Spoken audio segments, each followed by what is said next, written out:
মূলত আজকে থেকে মূল সেশন শুরু হচ্ছে ক্লাসের। আজকের টপিক হচ্ছে এসইও। প্রথম দিন যেদিন আমি আপনাদের সাথে গল্প করতে আসছিলাম সেদিন গুগলে চেহারাটা কেমন বা গুগলে যখন আমরা রেজাল্ট গুলা পাই এই রেজাল্টকে কিভাবে ডাকে, কি নামে কল করা হয়, এগুলো একটু দেখার চেষ্টা করেছিলাম।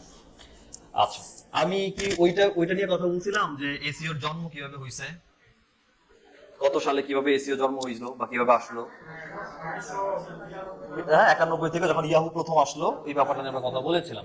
আচ্ছা, তো একদম শুরু থেকে শুরু করব। প্রথম কথা হচ্ছে যে what is search engine optimisation. What is search engine optimisation, এইটা যদি আপনি বুঝতে চান তার আগে যেটা বোঝা লাগবে সেটা হচ্ছে অ্যাকচুয়ালি সার্চ ইঞ্জিনটা কি। তার মানে আমি যদি বুঝতে চাই যে সার্চ ইঞ্জিন অপটিমাইজেশন কি, এইটার আগে জানা লাগবে সার্চ ইঞ্জিনটা কি।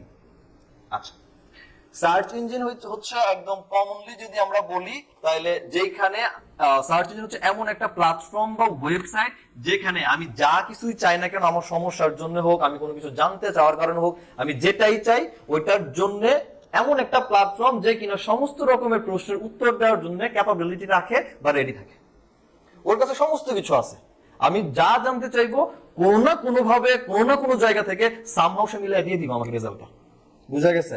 তাহলে গুগল হচ্ছে তার মধ্যে একটা সার্চ ইঞ্জিন। যেমন আমি যদি বলি হোয়াট ইজ সার্চ ইঞ্জিন, এখানে এটার একটা উত্তর তার কাছে আছে অ্যাকচুয়ালি সার্চ ইঞ্জিন কি।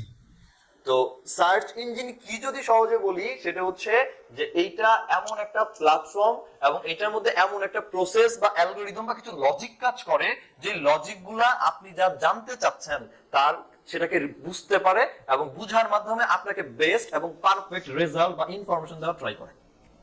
বুঝা গেছে? ওয়ার্ল্ডে এরকম অনেক ধরনের সার্চ ইঞ্জিন আছে, তার মধ্যে সবথেকে বেস্ট এবং পপুলার সার্চ ইঞ্জিন হচ্ছে গুগল। গুগল বাদে বাংলাদেশের একটা সার্চ ইঞ্জিন ছিল, বর্তমানে নাই, নামটা জানেন? পিপিলিকা ছিল। কারা বানাইছিল? কারা? না, এটা শাহজালাল ইউনিভার্সিটি স্টুডেন্টরা, সিএসসি ডিপার্টমেন্টের স্টুডেন্টরা বানাইছিল। আচ্ছা, তো পিপিলিকা ছাড়া, গুগল ছাড়া ইন্টারন্যাশনালি যদি বলেন প্ল্যাটফর্ম কই আছে, তাহলে ইয়াহু আছে, এখনো চলে, ইয়াহু চলে যদি আমরা ওইভাবে ব্যবহার করি না। এছাড়া ডাকডাকগো, বাইজু, অ্যামাজন, এরা প্রত্যেকটা হচ্ছে এক একটা সার্চ ইঞ্জিন। মোট কথা সার্চ ইঞ্জিন এমন একটা প্ল্যাটফর্ম যেখানে আপনি আপনার ইনফরমেশন গুলো চাইতে পারেন এবং সে অল টাইম রেডি, আপনি যে ধরনের ইনফরমেশন চাবেন ঠিক সেম ইনফরমেশন গুলো আপনাকে প্রোভাইড করবে। ঠিক আছে? That's it.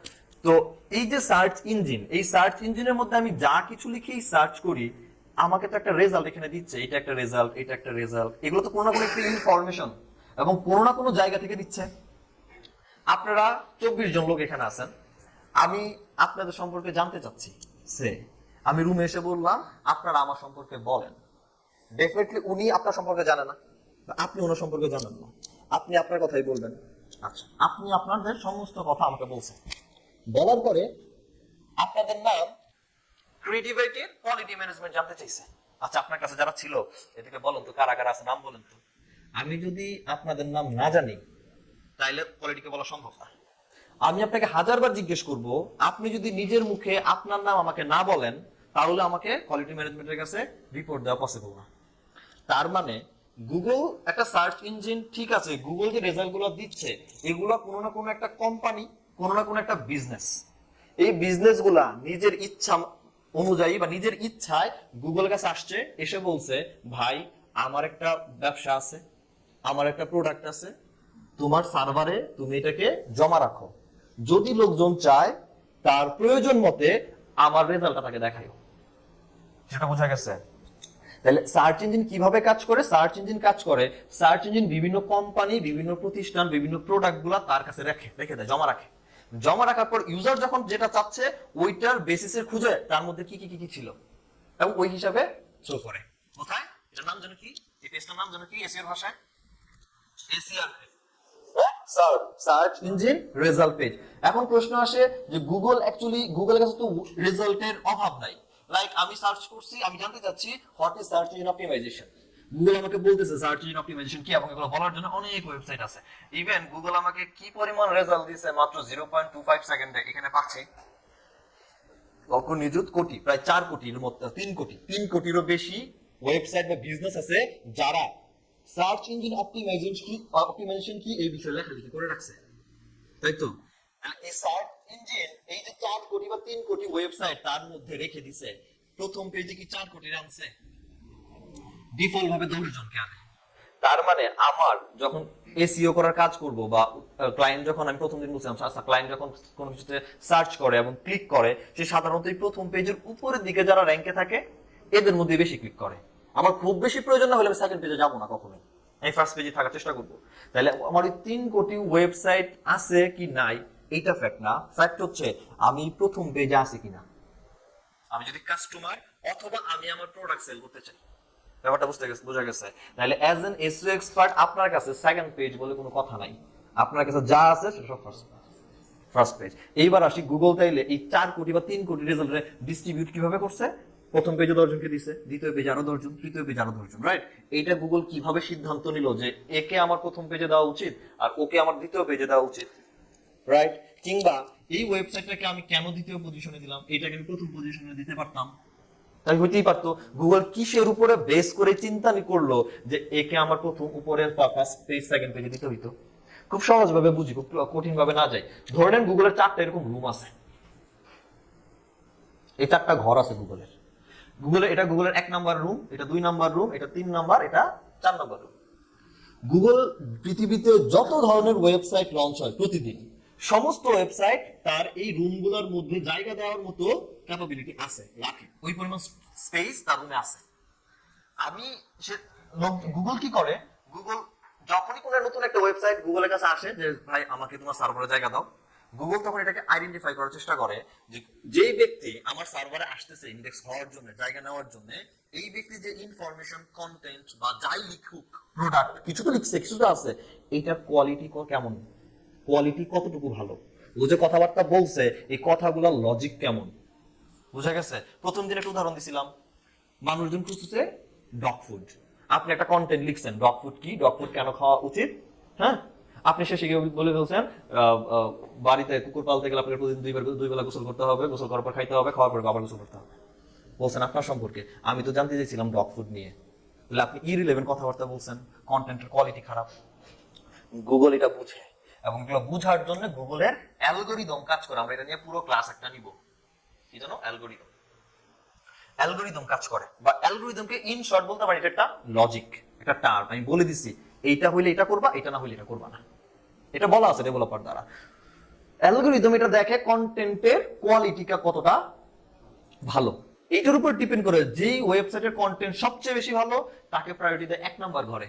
এর একটু খারাপ যে ওয়েবসাইট তার জায়গাতে হচ্ছে 2 নাম্বার, তারপর 3 নাম্বার, তারপরে 4 নাম্বার। এইবার আমি ইউজার গুগলের এই সার্চ বারে আসছি, এসে কোনো কিছু লিখে সার্চ করছি, চাচ্ছি ইনফরমেশন।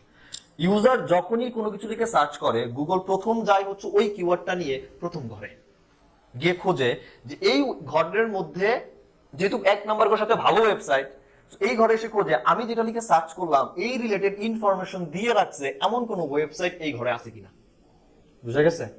যদি থাকে তাদেরকে 1 নাম্বার 2 নাম্বার কন্টেন্টের মান বুঝে র্যাঙ্ক দিতে থাকে, বুঝা গেছে? ধরেন এই 1 নাম্বার ঘর আমি যে কথাটা লিখে সার্চ করছি এটার জন্য 5 জন ছিল ভালো ওয়েবসাইট, এরপর আর নাই, ভালো ওয়েবসাইট আর নাই। এই 5 জনকে কমন রেজাল্ট দিয়ে দিবে, দেওয়ার পর সে মুভ করবে 2 নাম্বার ঘরে, এবং 2 নাম্বার ঘরে গিয়ে দেখে আরো 5 জন আছে, সে 5 জনকে নিয়ে আসলো, কজন হলো? 10 জন হয়ে গেল। এরপরে যদি 2 নাম্বার ঘরে আরো ওয়েবসাইট থাকে, আমার কি 1 নাম্বার পেজের জায়গা আছে? আলটিমেটলি গুগল পরের জনকে 2 নাম্বার পেজে শো করানো শুরু করবে। এভাবে কোয়ালিটি যত খারাপ হবে তত সে শেষের পজিশনের দিকে থাকবে বা ঘরে থাকবে, এবং গুগল সবার শেষে গিয়ে তাকে খুঁজবে যদি গুগলের এনাফ রেজাল্ট না থাকে। আর এনাফ হয়ে গেলে গুগল এখান থেকে আউট, শেষ, এক্সিটে চলে যাবে। আপনার আমার দায়িত্ব, কাজ হচ্ছে আমরা ক্লায়েন্টের যেই ওয়েবসাইট নিয়ে কাজ করি না কেন আমাদের সবসময় এই ঘরে প্লেসমেন্ট রাখা লাগবে, যার কারণে আমি এইখানে র্যাঙ্কে আসতে পারবো, বুঝা গেছে? এবং এইখানে আসার জন্য যে সমস্ত পদ্ধতি, যে সমস্ত কাজ আমরা করব, তার মানে এই সার্চ ইঞ্জিনে র্যাঙ্কে আসার জন্য যে কাজগুলো আমরা করব, বা আমাদের যে কন্টেন্ট বা ওয়েবসাইট, এটাকে সার্চ ইঞ্জিন যেভাবে একটা কাজ করতে বলছে, নির্দেশ দিয়ে দিচ্ছে, ওটা মেনে যখন কাজ করব, এটাই অপটিমাইজেশন। তাইলে সার্চ ইঞ্জিনে কোনো একটা ওয়েবসাইট র্যাঙ্কে নেওয়ার জন্য সার্চ ইঞ্জিন আমাকে যেভাবে তথ্য উপাত্ত ডেটা অপটিমাইজ করার কথা বলে দিচ্ছে, সেম ওয়েতে অপটিমাইজ যখন করবেন তখন এটা হচ্ছে এসইও বা সার্চ ইঞ্জিন অপটিমাইজেশন। মোট কথা একটা ওয়েবসাইটকে গুগলে র‍্যাঙ্ক করার জন্য গুগলের মতো অপটিমাইজ করা বা সাজানো গোছানো। বুঝে গেছে? That's it. এটা হচ্ছে সার্চ ইঞ্জিন অপটিমাইজেশন বা সার্চ ইঞ্জিন এসইও। কি বুঝছি কি করা লাগবে আমার? দিন শেষে কোনো না কোনো একটা কিওয়ার্ডের জন্য আমার কন্টেন্টকে গুগলে র‍্যাঙ্কে নেওয়া লাগবে, রাইট? ফার্স্ট পেজে যে কোনো একটা পজিশন হোল্ড করাবো। বলেন,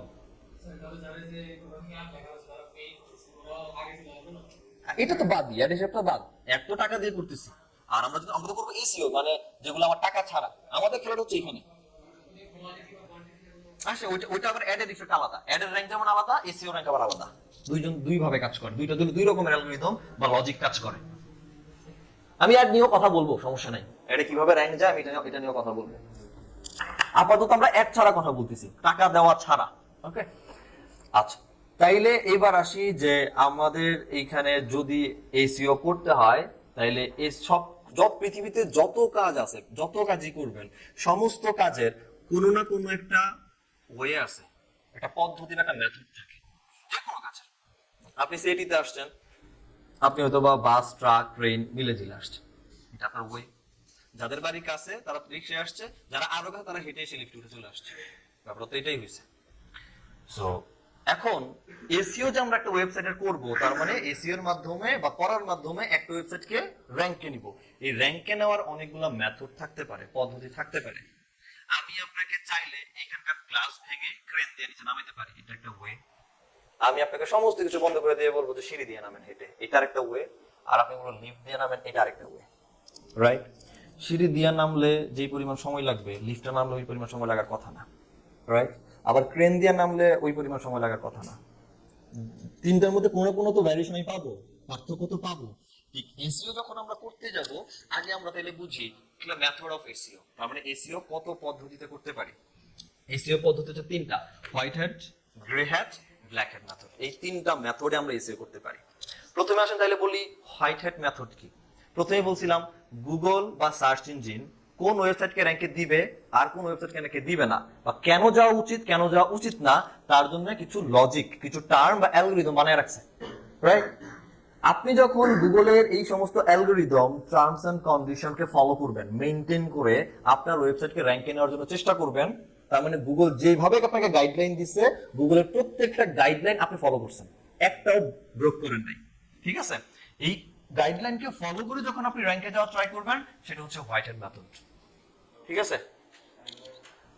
এইটা আমার গুগল, এইটা আমার ওয়েবসাইট। গুগলের আমি দেখতেছি এইখানে একটা দরজা আছে, এই দরজা দিয়ে আমি আমার ওয়েবসাইটকে গুগলের সার্ভারে ইন্ডেক্স করাতে পারি।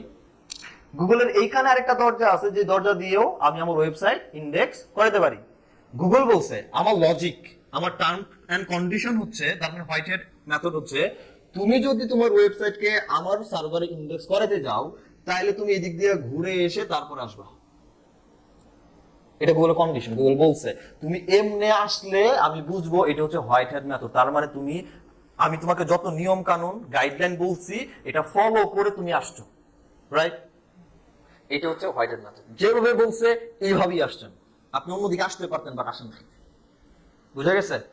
এই হোয়াইট হ্যাট মেথডে একটা ওয়েবসাইটকে র‍্যাঙ্ক করতে গেলে ক্ষেত্র বিশেষে 4 থেকে 6 মাসের মতো সময় লাগে। 4 থেকে 6 মাসের মতো সময় লাগে। গ্রে হ্যাট একটু পরে বলি, আসেন ব্ল্যাক হ্যাট। ব্ল্যাক হ্যাটের চেয়ে পুরো উল্টোটা। গুগল বলছে তুমি এইভাবেই ঘুরে আসবা, আপনি বলছেন না আমি বরাবর এদিকে চলে যাবো শর্টকাট। আপনি কোন রুলস মানেন নাই, আপনি শর্ট একটা ওয়ে পাইছেন, সামহাউ গুগলকে বাইপাস করে চলে গেছেন। স্বাভাবিক, সবকিছুরই বাইপাসের একটা ওয়ে থাকে। সো গুগলকেও এইভাবে বাইপাস করার ওয়ে আছে। এই ওয়েটা হচ্ছে আপনি শর্টকাট চলে গেছেন। আর শর্টকাট যাওয়ার ওয়ে কি? শর্টকাট গেছেন মানে হচ্ছে গুগলের এই যে লজিক বা এই যে তার যে গাইডলাইন, এটা মানেন নাই, ভাঙছেন। ভাঙা মানে আপনি অবৈধভাবে তার এখানে এন্ট্রি নেওয়ার ট্রাই করছেন।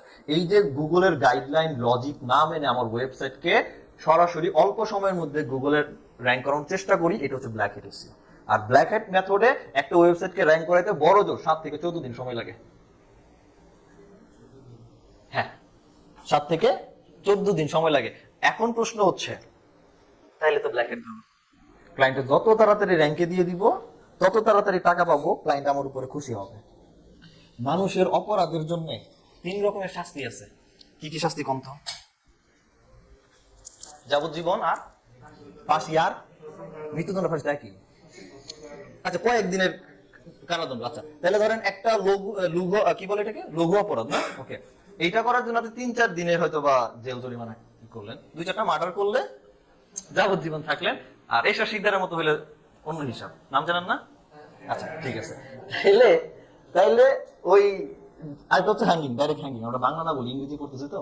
হ্যাঙ্গিং, আপনি এই যে গুগলে যখন সরাসরি ব্ল্যাক হেড মেথডে র্যাঙ্কিং করার চেষ্টা করতেছেন, এই যে তার যে নিয়ম কানুন তো অনেক, আপনি অল্প একটু ভাঙছেন, বাকিগুলো মানছেন, তাহলে অল্পের জন্য অল্প শাস্তি। শাস্তিটা কেমন হয়? আপনি ধরেন এই চুরি করে র্যাঙ্কে 1 নাম্বার পজিশন হোল্ড করে ফেলছেন আজকে, গুগল আপনারা ধরতে সর্বোচ্চ 2 দিন সময় লাগবে, ধরে ফেলবে আপনি র্যাঙ্কে আসছেন, কেমনে আসছেন। এই 2 দিন ধরার পর 2 নাম্বার দিন যখন ধরে ফেলবার পরে আপনারা 1 নাম্বার পজিশন থেকে আস্তে করে তুলে নিয়ে 3 নাম্বার পেজের ধরেন 35 নাম্বার পজিশনে বসায় রাখবে। কয় দিন? 10 দিন। গুগল নিয়ে বলে দিচ্ছে এই 10 দিন দুনিয়ার পৃথিবীর যত এসইও আছে সমস্ত কিছু যদি আপনার ওয়েবসাইটে অ্যাপ্লাই করেন, কাজ হবে না, ওই 35 নাম্বার পজিশনে থাকা লাগবে 10 দিন। 10 দিন পরে ছাড়া দিব। ভালো মানুষ হয়ে যদি আপনি আবার কষ্ট করে যাইতে পারেন, যান, না গেলে আমার কিছু করার নেই। এটা একটা শাস্তি। দ্বিতীয় শাস্তি হচ্ছে আপনার আমার সার্ভার থেকে একদম বাইরে করে দিব না, থাকেন আমার কাছে, থাকেন, সমস্যা নাই, কিন্তু আপনার 3 নাম্বার পজিশনে 35 নাম্বার পজিশনে মানে সারা জীবনের জন্য রেখে দিব।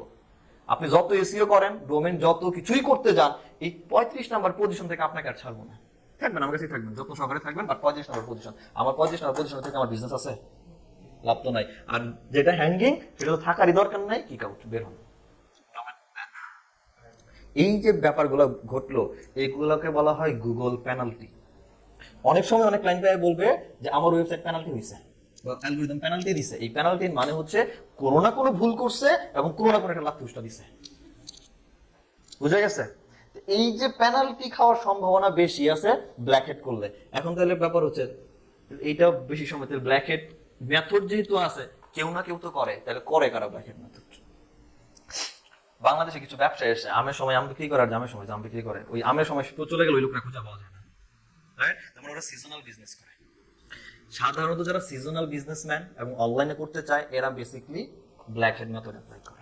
কারণ 1 দিন বা 2 দিন র্যাঙ্কে থাকলে তার জন্য এনাফ। ওই 1 দিন বা 2 দিনে যে প্রথম পেজে থাকবে এবং ভাইব চলবে, ওই ট্রেন্ডিং বা ভাইবে ওর যা বিক্রি হবে, সারা বছর ডোমেন থাকলেও যা, না থাকলেও তা। একদম উদাহরণ দিই, 25শে ডিসেম্বর ক্রিসমাসে আমি বাংলাদেশ টানতেছি এই জন্য, কারণ বাংলাদেশে যেটা অর্ডার দেন তার বিপরীত জিনিস বাসায় ডেলিভারি দেয়। বাইরের কান্ট্রিগুলোতে এটা মেনটেন করে খুব সুন্দরভাবে। সুতরাং আমি ধরি যে ক্রিসমাসের সব থেকে আকর্ষণীয় যে ব্যাপার, সেটা হচ্ছে ক্রিসমাস ট্রি। তো এটা যদি পচনশীল দ্রব্য হয়, ধরে নেই ট্রিটা যদি পচনশীল দ্রব্য হয়, 25 তারিখে যদি ডিসেম্বরের আমার ক্রিসমাস হয়, বড় জোর ক্রিসমাসের ওই ট্রিটা কয়দিন আগে কিনবে মানুষ? আচ্ছা, আর একটু বাড়ায়, ধরেন 20 তারিখে থেকে কিনা শুরু করবে, হ্যাঁ? 26 তারিখে এই গাছের কোনো দরকার আছে? দরকার তো নাই। আমার অ্যাকচুয়াল বিজনেস তাহলে 20 থেকে 25 তারিখ রাত পর্যন্ত, এই 4 বা 5 দিনের বিজনেস। 6 মাস ধরে এই সেগুলো র্যাঙ্কে বসে থাকার কোনো মানে আছে? টাকা খরচ করে আপনি 6 মাস আগে গাছ পাবেন কই? উৎপাদনতার ব্যাপার আছে। তার মানে এই গাছ ধরেন ডিসেম্বরের 1 তারিখ থেকে পাওয়া যাচ্ছে, আপনি কোন একটা ব্ল্যাক হেড এসি এক্সপেক্ট করে ধরে দিলেন 1 তারিখে, বা 20 তারিখের মধ্যে আমার ওয়েবসাইট যে নিউ ব্যাংক আসা লাগবে, আমি 22 তারিখ পর্যন্ত বিজনেস করতে পারছি, এর ভিতরে 1 নাম্বার পজিশন আবার রাখা দিও, যা বিজনেস রান করে ফেলবো, সমস্যা নেই। এরপরে ডোমেন থাকলেও যা, না থাকলেও তা। তো এই যে অল্প টাইম বিজনেস করতেছি, এই টাইপের ইন্টেনশনে যে সমস্ত ওয়েবসাইট রেডি হয় বা অল্পতে বিজনেস করে শেষ করে যায়, এরপরে কোনো কাজ নাই, এর অ্যাকচুয়ালি আসলে হচ্ছে ব্ল্যাক হেড মেথড।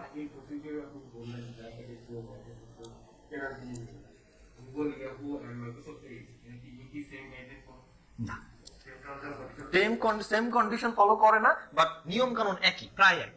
আর আমরা তো মূলত প্রায় 97% ক্লায়েন্টই পাবেন যারা গুগল ইনভেস্ট করতে যাবে, কারণ ইয়াহু এমএসএন ইউজ করে এমন লোক খুবই কম। ম্যাক্সিমাম চায়নার রাশিয়া বাদে ম্যাক্সিমাম পিপল গুগল ইউজ করে। রাশিয়ানরা ইউজ করে হচ্ছে ইয়ানডেক্স, আর চায়নার তো অনেকগুলো আছে, ঠিক আছে, চায়নার বাইদু আছে, দেন আর অনেকগুলো আছে। ওরা ডিফারেন্ট কেস, ওরা অন্য জাতি, রোহিঙ্গাদের মতো। ওকে, সো একটু বুঝছি। এবার আসেন গ্রে হেড মেথড। এই গ্রে হেড মেথড হচ্ছে হোয়াইট হেড আর ব্ল্যাক হেড দুইটার কম্বিনেশন। আপনি ভালো কাজও করবেন, আবার অল্প চুরিও করবেন, যেন পরে এসে ধরে, বুঝে গেছে? তাইলে আপনি টোটাল ওয়েব এসইওটাকে যদি 100% কাউন্ট করেন, 100%, এই 100% এর মধ্যে আপনি ধরেন যে 85% থেকে 90% যে এসইও স্ট্রাকচার বা স্ট্র্যাটেজি ইউজ করবেন, এটা হচ্ছে হোয়াইট হ্যাট মেথড। বাকি 15% থেকে 10% যে মেথড, এটা ইউজ করবেন ব্ল্যাক হ্যাট মেথড। তাহলে অল্প কাজ করছি, বড় সড়ো পেনাল্টি বা ধাক্কা খাওয়ার সম্ভাবনা কম, এবং ধরতে সময় নিবে একটু বেশি। এই মেথডে এসইও করলে একটা ওয়েবসাইট র্যাঙ্ক করতে সময় লাগে আমার হিসাব করে এখন লাগে 110 দিন, আমার নিজের, মানে ধরে নেন 3 মাস, এখন 2.5 থেকে 3 মাস সময় লাগে। যখন এটা র্যাঙ্ক, এটা তো black head is equal two আপনার আজ হোক কাল হোক ধরবে, স্বাভাবিক না? বাট এই গ্রে হেড যখন এই কম্বিনেশন আমরা ইউজ করি, তখন যেটা হয় যে ও আস্তে আস্তে একটু পিক আপ করার ট্রাই করে বা সহজে ক্যাচ করতে পারে, কারণ হোয়াইট হেডের মাত্রাটা অনেক বেশি, মেইনটেইনই করছে ম্যাক্সিমাম, বাকি কিছু হয়তো বা আমার মিস্টেক হইতেই পারতো, ব্যাপারটা এরকম হয় আর কি। তো যখন দেখি যে 1.5 থেকে 2 মাসে মোটামুটি ফার্স্ট পেজে চলে আসছে, আমি জানি অ্যাজ এন এসইও এক্সপার্ট কোথায় কোথায় এই ব্ল্যাক হেডকে অ্যাপ্লাই করছিলাম। যখন আমার র্যাঙ্কটা মোটামুটি স্টেবল চলে আসছে, এই ব্ল্যাক হেডটাকে সরায় দিয়ে বাকি জায়গা হোয়াইট হেড দিয়ে ফিল আপ করে দেওয়া, ওটা হচ্ছে গ্রে হেড এসইও মেথড। আগে অল্প কিছু দুর্নীতি করব, এরপর যখন একটা স্টেবলে চলে আসছে তখন ভালো হয়ে যাব নিজে নিজে। বুঝা গেছে? তো আপনি white hat method, grey hat method আর ব্ল্যাক হেড মেথড যেই মেথডই এসইও করেন, আপনাকে অন পেজ, অফ পেজ আর টেকনিক্যাল এই তিন জনের অ্যাকশন নেওয়াই লাগবে, পারফর্ম করাই লাগবে, মিস নাই। ব্ল্যাক হেড এসইও করলেও, মেথড এসইও করলেও on page, off page, technical SEO করতে হবে, গ্রে হেড করলেও এই তিনজনকে কাজ করতে হবে, আর হোয়াইট হেড মেথড করলে তো করা লাগবে। কম আছে, ওই যে বললাম পরে একটা স্টেবলে চলে আসলে আমরা ওই ব্ল্যাক হেডটাকে সরাই ফেলবো এখান থেকে, সরাইবার এর ভিতরে তাহলে ফি আমার গ্যারান্টি নেই। ওকে, যত বিজনেসম্যান আছে তারা ম্যাক্সিমাম অনলাইনে লং টাইম সাস্টেইন করতে চায় তাদের বিজনেস নিয়ে, আর যারা লং টাইম সাস্টেইন করতে চায় এদের কাছে খুব দ্রুত উঠে আসাটা ফ্যাক্ট না, দ্রুত মানে দীর্ঘ সময় থাকাটা ফ্যাক্ট। এবং যখন কোনো ক্লায়েন্টের এসইও কাজ করার ম্যাক্সিমাম ক্লায়েন্ট দেখবেন যে মার্কেট প্লেসে যখন যাবেন তখন বলে রাখবে I need white head SEO expert, কেউ ব্ল্যাক হেড বা গ্রে হেড চায় না। সেটা সময় লাগুক, বাট অথেন্টিক ওয়েতে লং টাইম সাস্টেইন করবে বিজনেস নিয়ে। আমরা যত মেথড অ্যাপ্লাই করব বা কাজ করব, সমস্ত কাজের মেথড হচ্ছে হোয়াইট হেড মেথডে কাজ করব, আর আমরা শিখবো হোয়াইট হেড। দয়া করে একা ব্ল্যাক হেড আর গ্রে হেড বললেন না, আউলিয়া লেভেলে চলে গেলে আমি পরে কিছু হয়ে দেখাই দিব।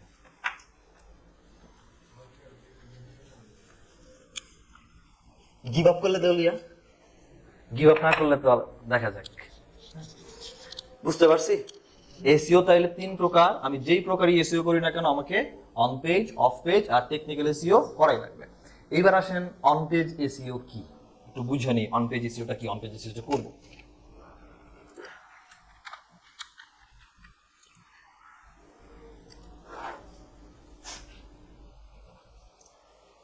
এটা একটা ওয়েবসাইট, এটা একটা ওয়েবসাইট, এটা কি ভালো করে দেখা কোন ওয়েবসাইট? এটা একটা ওয়েবসাইট, এই ওয়েবসাইট না তো ওয়েবসাইট। ওকে, এই যে এই ওয়েবসাইটের মধ্যে এই যে এত সুন্দর করে পুশ আপ দিতেছে এরা, এটা যে এত সুন্দর করে সাজায় রাখলাম, বা এই যে এখানে এত প্রোটিন শেক রেখে দিলাম, এগুলো তো আমার লিখতে হয়েছে। এই কন্টেন্ট, এই যে এখানে লেখাগুলো তো অটোমেটিক্যালি আসে নাই, এগুলো আমি বসে বসে লিখছি। লেখার মাঝে মাঝে এই লেখাটাকে আমি বড় করছি, অবশ্যই একটা কারণে বড় করছি বা বোল্ড করছি, কোনো না কোনো কারণ আছে। ইমেজ দিছি, বা এই যে এরকম স্ট্রাকচার বুলেট করে দিছি, কিছু তো করছি এখানে, কোনো কারণেই করছি। এই যে এখানে লিখলাম বা এই যে ইমেজ দিলাম, এটাকে বোল্ড করলাম, এইটা এই কাজটা করতে গিয়ে আমার এই ওয়েবসাইটের ভিতর থেকে বসে কাজটা করা লাগে নাই। সহজ কথা চিন্তা করেন, আপনি আপনার ফেসবুকে আপনার টাইমলাইনে একটা পোস্ট দিবেন, আমি আমার অ্যাকাউন্ট থেকে, আমার মোবাইল থেকে আমি আপনার প্রোফাইল দেখতে পারি, পোস্ট করতে পারবো আপনার প্রোফাইলে অ্যাজ অ্যাডমিন। আপনি যদি পোস্ট করতে হয় তাহলে আপনি আপনার ফেসবুক অ্যাকাউন্টে ইউজার নেম পাসওয়ার্ড ব্যবহার করে লগ ইন করবেন, ভেতরে বসে যেভাবে লিখবেন ওইটাই আমি দেখবো, স্বাভাবিক। অন পেজে হচ্ছে তাই, একটা ওয়েবসাইটের ভেতরে অ্যাডমিন প্যানেলে বসে লগ ইন করে আমি যে কাজগুলো করবো, বা এই যে কন্টেন্ট বলে এটাকে, রাইট? এই কন্টেন্টকে র্যাঙ্কে নেওয়ার জন্য এর ভেতরে এসইওর যে সমস্ত অ্যাকশন বা পারফর্ম গুলো করবো, সেগুলো হচ্ছে অন পেজ এসইওর কাজ। মোট কথা, এই কন্টেন্টের ভেতরে ইমেজের মধ্যে যে সমস্ত অ্যাকশন নিব এবং ওয়েবসাইটের ব্যাকএন্ডে লগ ইন করে, that's called on page SEO. Okay, বাংলাদেশে যখন রেজাল্ট দেয় এসএসসি এইচএসসি, ওয়েবসাইটে রেজাল্ট দেখতে কষ্ট হয় না? Site can not be reached, time, server time out, 3-4টা পিছিয়ে দিয়েও আসে না, ইরর আসে। এই যে ইরর গুলো আসে, এগুলা টেকনিক্যাল প্রবলেম। এই সমস্ত প্রবলেম কি কি হইতে পারে? এই ওয়েবসাইটটা গুগল বলে আপনি যদি আমার সার্চ ইঞ্জিনে র্যাঙ্কে আসতে চান, তাহলে একটা শর্ত হচ্ছে আপনার ওয়েবসাইট কোনো ব্যক্তি যদি কোনো ব্রাউজার দিয়ে লোড করে, এই একটা ওয়েবসাইট সম্পূর্ণ লোড হয়ে আসতে সর্বোচ্চ 3 সেকেন্ড সময় নিতে পারবে। তার মানে একটা ওয়েবসাইট সম্পূর্ণ লোড হইতে 3 সেকেন্ড সময় পাবে। এই 3 সেকেন্ডে যদি আপনার ওয়েবসাইট ঠিকমতো লোড হয়, তার মানে আপনার ওয়েবসাইটের পারফরমেন্স ভালো। যদি এর বেশি যায় তাহলে আপনার ওয়েবসাইটের পারফরমেন্স খারাপ, তাহলে এটা সমস্যা। গুগল যদি বলছে 3 সেকেন্ডে লোড হইতে হবে, তাহলে আমার হচ্ছে 3 সেকেন্ডে লোড করানো লাগবে। এমন সমস্যা দেখবেন 404 এরর আসে, কন্টেন্ট নট ফাউন্ড আসে, অনেক সময় আসে 507, 502, 500, 504, 501 এরকম এরর, 513। এই যে এরর গুলো আসে, এগুলো ঠিক করতে হবে। এই যে টেকনিক্যাল যে প্রবলেম গুলা, এই টেকনিক্যাল প্রবলেম সেটা ওয়েবসাইট স্পিডে হইতে পারে, কোন একটা কন্টেন্ট হঠাৎ করে গায়েব হয়ে গেছে, এটাকে ব্যাক করানো লাগতে পারে, সার্ভার থেকে কিছু লোড হচ্ছে না, সার্ভার থেকে লোড করানো লাগতে পারে। এই যে কাজগুলো, ফাংশন গুলা, এই সমস্ত কাজগুলোকে বলা হয় হচ্ছে টেকনিক্যাল এসইও কাজ। বুঝা গেছে? আর অফ পেজ এর কাজ হচ্ছে বাহিরের কাজ। এটার জন্য আপনার কোনো ওয়েবসাইটের অ্যাক্সেসেরও দরকার নাই, ব্যাকএন্ডে লগইন করারও দরকার নাই, আপনি বাইরে থেকেই এটা কাজ করতে পারবেন। অফ পেজ এর কাজ হচ্ছে সহজ করতে ধরে রাখেন রেফার করা, রেফারিং নিয়ে আসা, লাইক ব্যাকলিংক টাইপের বানানো, রাইট, লিংক কালেক্ট করা। যেমন আপনি আজকে আপনাদের খুবই ভালো ক্লাস নিচ্ছি, ধরে নিলাম আপনি গিয়ে কালকে আপনার বন্ধুরা বলবেন, আচ্ছা সিআইটি তে গেলে রবিন স্যারের ক্লাস করিস, সেম সেম। তাইলে আপনি আমারে একটা রেফার করছেন না, ওই লোকটা এসে কিন্তু আমারে খুঁজবে, রাইট? আপনি জাস্ট যদি বলেন রবিন ক্লাস নিছে একটা, ওই লোক এসে রবিন স্যার বাদ দিয়ে কার ক্লাস আছে, এটাও রেফার করছেন। দুইটাই রেফার, একটা ভালো একটা খারাপ, রাইট? গুগল বলতেছে আপনার নিজের প্রোডাক্ট নিজে ভালো বলবেন, এটা আমি জানি, নিজের প্রোডাক্ট দুনিয়াতে কে খারাপ করছে আজ পর্যন্ত। তাইলে আপনি যে বিজনেস করেন, এই বিজনেস আপনি একলা করার কথা না, আরো 10 জন করার কথা। আপনার মতো যারা বিজনেস করে তারা যদি বলে আপনি ভালো, তাইলে আমি বুঝবো আপনি ভালো, আপনার র্যাঙ্কে নিব। তারা যদি বলে খারাপ, তাইলে আপনি খারাপ। তাইলে অফ পেজেস এর কাজ হচ্ছে আমার মতো যারা বিজনেস করে তাদের কাছে যাওয়া এবং গিয়ে বলা, ভাই আমার একটু ভালো বানো। বুঝা গেছে? এটা হচ্ছে অফ পেজেস এর কাজ। কি আপাতত মাথায় রেখে না, শুধু আমাদের লিংক বিল্ডিং করতে হবে, রেফার আনতে হবে, ভালো কিছু যেটা আমার ওয়েবসাইটে র্যাঙ্কের জন্য হেল্প করতেছে, এটা ডিটেইল ক্লাসে বুঝবো। বুঝা গেছে? এই যে on page off page technical perform করব, এই অন পেজ করলাম কোথায় বসে? কন্টেন্টে বসে, রাইট? টেকনিক্যাল কাজও করলাম ওয়েবসাইট লোডিং ইস্যুতে যদি সমস্যা থাকে, রাইট? অফ পেজ এসইওর কাজ করলাম আমার এই কন্টেন্টটা বা প্রোডাক্টটাকে ভালো বানানোর জন্য। প্রশ্ন হচ্ছে এই যে কন্টেন্টটা যে আপনি লিখলেন, লেখার সময় একটা উদ্দেশ্য ছিল, উদ্দেশ্যটা কি? উদ্দেশ্য হচ্ছে কেউ যদি গুগলে এসে সার্চ করে যে নিউট্রিশন বেনিফিট, তাহলে আমার এই কন্টেন্টটা যেন র্যাঙ্কে যায়, রাইট? আমরা প্রথম জিনিস বলছিলাম গুগলে এসে যখন কোনো কিছু লিখে কেউ সার্চ করে এটাকে যেন কি বলে? কিওয়ার্ড বলে। তাইলে দিন শেষে আপনি কোন একটা কন্টেন্টকে র‍্যাঙ্ক করাবো কিসের উপরে বেস করে? কিওয়ার্ডের উপরে বেস করে। আর সমস্ত এসইও যত কাজ ওই কিওয়ার্ডকে কেন্দ্র করে। অন পেজ এসইওতে দেখবো আমার কিওয়ার্ড এখানে ঠিকঠাক মতো বসছে কিনা, ঠিক অফ পেজ এসইওতে দেখবো কিওয়ার্ডকে টার্গেট করে আমার লিংক আনতে পারি কিনা। বুঝা গেছে? তাইলে এসইওর প্রথম স্টেপ শুরু হচ্ছে কিওয়ার্ড রিসার্চ দিয়ে। কিওয়ার্ড হচ্ছে একটা কন্টেন্ট বা ওয়েবসাইটের হার্ট বলতে পারেন। এটা ছাড়া আপনি র্যাঙ্কিতে পাবেন না, কারণ মানুষ আপনার এই কি লিখছেন জানেই না, রাইট? মানুষ জানে আমার নিউট্রিশন দরকার, নিউট্রিশন সম্পর্কে ইনফরমেশন দরকার, নিউট্রিশনের বেনিফিট কি এটা আমি জানতে চাচ্ছি। গুগল জানে না আপনি আপনার এই নামক একটা ওয়েবসাইট আছে এবং আপনি লিখে রাখছেন। মানুষ যেটা করবে গুগলে আসবে এবং লিখবে নিউট্রিশন বেনিফিট। নিউট্রিশন বেনিফিট লিখে সার্চ করলে পরে আমি যদি বলি এটাই যদি বলি যে মানুষ এটা চাচ্ছে, মানুষ কি করবে? মানুষ নরমালি এটা লিখে গুগলে সার্চ করে বসে থাকবে, রাইট? গুগলের কাছে যারে ভালো মনে হবে তারই দিবে না। আমার ওই ওয়েবসাইটের মধ্যে কন্টেন্ট লিখে আমার লাভ কি হইলো যদি এইটার জন্য আমি এখানে আসতে পারি? কারণ আমি তো এইটার জন্য কন্টেন্ট লিখছি এখানে, হেলথ বেনিফিট বা নিউট্রিশন বেনিফিট। তাইলে আমি আমার কোন একটা কন্টেন্টকে যখন গুগলে র‍্যাঙ্ক করাইতে যাব, প্রথম কাজ করবে আমার কিওয়ার্ড। আমার কিওয়ার্ড কতটুকু ইজি, আমার কিওয়ার্ড নিয়ে কতজন মানুষ গুগলে খোঁজে, এই সমস্ত ব্যাপারগুলো আগে বের করব, তারপরে এই কিওয়ার্ডগুলো দিয়ে অপটিমাইজ করে বা র‍্যাঙ্কিং এ ট্রাই করব। বুঝে গেছে? তাইলে টপিক শুরু হচ্ছে, বলেন দিচ্ছি কখন শুরু, কখন? ওকে, কিওয়ার্ড রিসার্চ শুরু করব আমরা ব্রেকের পরে। আপনাদের যদিও কিওয়ার্ড রিসার্চের পার্টটা এখান থেকে শুরু হচ্ছে, কিন্তু আমি এটাতেই বোঝাবো কারণ আমার এই 1-2 ক্লাস আমার জন্য এনাফ না, ঠিক আছে? আমার লাগবে 2-3টা ক্লাস। সো এই জন্য আমি এখানে চলে যাচ্ছি, এসিও নিয়ে আর কিছু বললাম না। বাকিগুলো যেগুলো বলছি এগুলো এর বাইরে আসলে এসিও নিয়ে কোনো কথা নাই। তাইলে দিন শেষে এখন কথা হচ্ছে, আমি যদি কোনো একটা কন্টেন্টকে র্যাঙ্কে নিতে যাই, একটা ওয়েবসাইটের একটা কন্টেন্ট বেসিক্যালি র্যাঙ্ক করে কার জন্য বেস করে? কিওয়ার্ডের জন্য বেস করে র্যাঙ্ক করে। যদি কিওয়ার্ডের জন্য র্যাঙ্ক করে তাহলে আমাকে কন্টেন্ট র্যাঙ্কে নেওয়ার জন্য এমন টাইপের কিছু কিওয়ার্ড বের করতে হবে যেগুলা র্যাঙ্ক করাটা ইজি। আর এই যে পৃথিবীতে হাজার হাজার কিওয়ার্ড আছে, এই সমস্ত কিওয়ার্ডের মধ্যে থেকে যখন আপনি একটা বেস্ট কিওয়ার্ডকে বের করা লাগবে এবং এটার জন্য যত কাজ করবে সেটাকে বলতেছি আমরা কিওয়ার্ড রিসার্চ। এসইও যদি পুরাটাকে একসাথে করেন তাহলে বিশাল বড় একটা এরিয়া। এসইওর শুরু আছে কিন্তু শেষ নাই, বঙ্গোপসাগরের মতো। কিন্তু আপনি যদি বলেন অল্প অল্প করে কাজ করব ছোট ছোট, তাইলে আপনি আবার এই এসইওর ভেতরে যে পার্টগুলো আমরা শিখতেছি এই আলাদা আলাদা পার্টগুলো নিয়ে আলাদা আলাদা কাজ করতে পারেন, খণ্ডকালীন যে কাজগুলো। আবার যদি একসাথে করেন তাহলে বিশাল টপিক, রাইট? তো পুরো এসইওর মধ্যে প্রথম কাজ হচ্ছে কিওয়ার্ড রিসার্চ করা, এবং কিওয়ার্ড রিসার্চ একটা ছোট পার্টও বলতে পারেন। এমন অনেক ক্লায়েন্ট মার্কেটে পাবেন যারা শুধুমাত্র আপনার থেকে কিওয়ার্ড রিসার্চই করায় নিবে, আর কিছু দরকার নাই। আপনি বলুন আমার ওয়েবসাইটের জন্য কিওয়ার্ড রিসার্চ করে দেন, কিওয়ার্ড একটা কিওয়ার্ড বের করে দেন, জাস্ট এতটুকুই কাজ, কিওয়ার্ড বের করে দেওয়া, ফাইন। তাহলে এটা ছোট কাজও পড়ে। আবার এটা একটা স্টার্টআপ একটা ওয়েবসাইটকে র্যাঙ্কে নেওয়ার জন্য, কারণ এটা ছাড়া সম্ভব না র্যাঙ্কে নেওয়া। ওকে, তো কিওয়ার্ড রিসার্চ করার আগে যেটা বুঝবো সেটা হচ্ছে কিওয়ার্ডের জন্ম কই থেকে হইলো বা কিওয়ার্ড আসে কই থেকে। কিওয়ার্ড আসে নিশ থেকে। নিশ সম্পর্কে আমরা শুনছি কখনো? নিশ, আচ্ছা, নিশ হচ্ছে একটা ক্যাটাগরি, একটা টপিক, একটা জাস্ট টপিক। আমি যদি বলি ঘড়ি, রাইট? ঘড়ি তো অনেক টাইপের আছে, রাইট? 200 টাকার ঘড়িও আছে, 2000 টাকার ঘড়িও আছে, 2 লাখ টাকার ঘড়িও আছে। লেডিস ঘড়ি, মেল ঘড়ি, ফিমেল ঘড়ি আছে, পিঙ্ক কালার ঘড়ি আছে, ব্ল্যাক কালার আছে, রেড কালার আছে, হোয়াইট কালার আছে, আছে কিনা? আমি যদি গুগলে যাই, গিয়ে সার্চ করি বেস্ট মেল ওয়াচ ইন 2023, তার মানে আমি গুগলকে বলতেছি 2023 সালের বেস্ট মেল ওয়াচ কোনটা। তাহলে এটা কিওয়ার্ড না? বাট কিওয়ার্ডটা যে চাইলাম কোন টপিকের জন্য জিনিস চাচ্ছি? ওয়াচ। তাহলে ওয়াচ একটা টপিক, এই টপিকটাকে কেন্দ্র করে কিওয়ার্ড আসছে না? আবার যদি বলতাম চিপ ওয়াচ বা চিপ মেল ওয়াচ আন্ডার $100, হইতো না কিওয়ার্ড? এটাও গুগলকে স্পেসিফিক বলছি $100 নিচে মেলের জন্য কি ঘড়ি আছে দেখাও, দিন সাথে ঘড়ি চাইলাম। তাহলে এই যে কিওয়ার্ড গুলো আসলো, দুইটা টাইপের কিওয়ার্ড চলে আসলো, দুইটা কিওয়ার্ড তো একজনের কাছ থেকে আসছে, ঘড়ির কাছ থেকে। তো ঘড়ি একটা টপিক ছিল, তাহলে এই টপিক গুলো হচ্ছে একটা নিশ।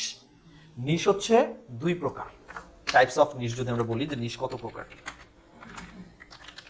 নিশ হচ্ছে দুই প্রকার। একটা হচ্ছে সিঙ্গেল নিশ, আর একটা হচ্ছে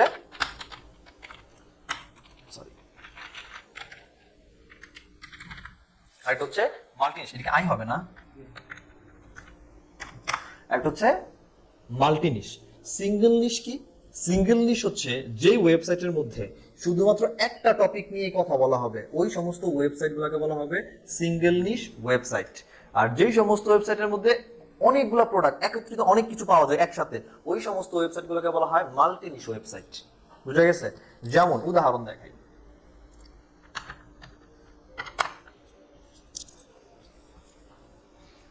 এটা তো একটা ওয়েবসাইট, রাইট? এই ওয়েবসাইটটা কি বিক্রি করতেছে? কফি মেকার না? কফি মেকার ছাড়া এর কাছে আর কিছু আছে? যেদিকে তাকাবে সব কফি রিলেটেড, হয় এটা কফি বিন, নয় coffee maker, coffee cleaner, coffee pots, যা কিছু সব কফি রিলেটেড। তো এই ওয়েবসাইটে এই নিশটা, এই টপিকটা আবার কিচ্ছু নাই। তাহলে এই ওয়েবসাইট হচ্ছে একটা সিঙ্গেল নিশ ওয়েবসাইট। বোঝা গেছে?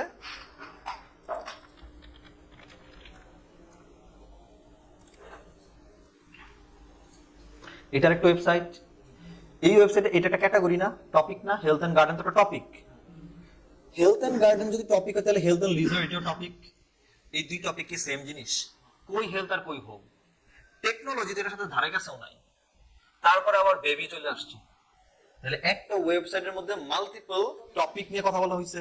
যদি এরকম কোন ওয়েবসাইট থাকে যে ওয়েবসাইটের মধ্যে এরকম একাধিক টপিক নিয়ে কথা হচ্ছে, মানে এই ওয়েবসাইট হচ্ছে একটা multi niche website. Okay, Amazon multi niche website, but এটা ই-কমার্স ওয়েবসাইট। ওকে, এটা গেল টাইপ।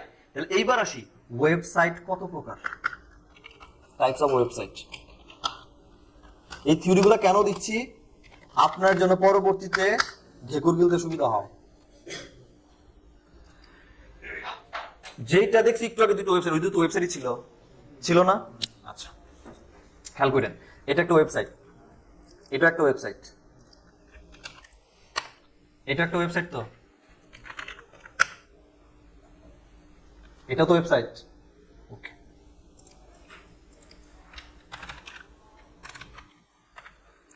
এটা কি ওয়েবসাইট?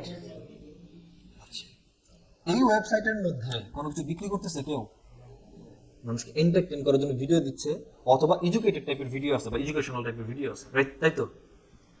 এই ওয়েবসাইটের মধ্যে মানুষ যাই হচ্ছে হুদায় ফাইজলামি করতে, মনে যা চাই তাই লিখবো, আমার মতো আর কি, আমার প্রোফাইল ভুলেও দেখবেন, তাহলে হিজিজ হুজুজ ব্যাপার স্যাপার এই জায়গার ভিতরে চলে, রাইট? এই ওয়েবসাইটটা বিক্রি কেন্দ্রিক। এই লোকের মূল উদ্দেশ্য হচ্ছে আমার কাছে যা আছে আমি বিক্রি করবো। এই ওয়েবসাইটে যারাই আসুক না কেন তারা কোনো কিছু কেনার উদ্দেশ্য নিয়ে আসে।